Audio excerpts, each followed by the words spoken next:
Kategori barangan sumbangan asas Rahmah Sara kini diperluas termasuk makanan sejuk beku. Keputusan itu diambil kerajaan selepas meneliti realiti perbelanjaan isi rumah khususnya bagi keluarga berpendapatan rendah termasuk sebagai persediaan menjelang musim perayaan.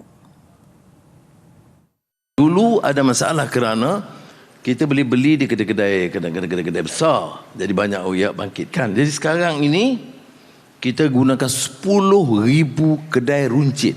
Belilah dari 10,000 kedai runcit di seluruh negara. Dengan demikian kita boleh kembangkan kegiatannya menyeluruh.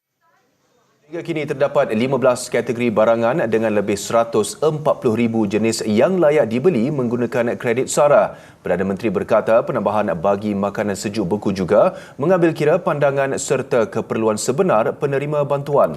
Bantuan SARA RM100 dikreditkan menerusi MyKad kepada lebih 22 juta penerima hari ini.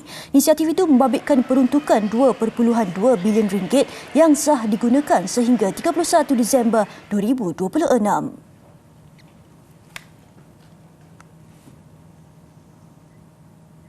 Sementara itu, hasil tinjauan mendapati ramai yang mula memanfaatkan SARA RM100 untuk membeli barangan keperluan. Orang ramai yang ditemui juga bersyukur dan menyambut baik penambahan makanan sejuk beku sebagai barangan baharu.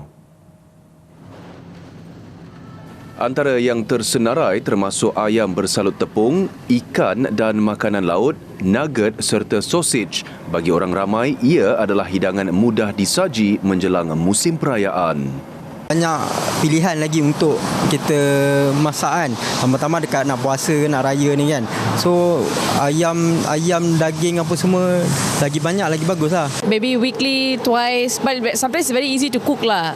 Because we came from work, so very easy to cook and also low timing.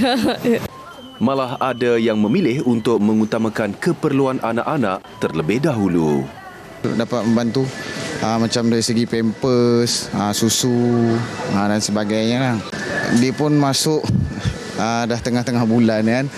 So kat situ sendiri faham lah kan, dah tengah-tengah bulan, so ada duit tambahan macam tu kita boleh beli barang-barang asas yang kita perlukan lah. Pengguna menyifatkan bantuan sekali bayar itu sebagai langkah proaktif kerajaan dalam menangani tekanan kos sara hidup dan berharap dapat diteruskan. I feel thanks to government to give some support for the public. Dia mengurangkan beban masyarakat lah.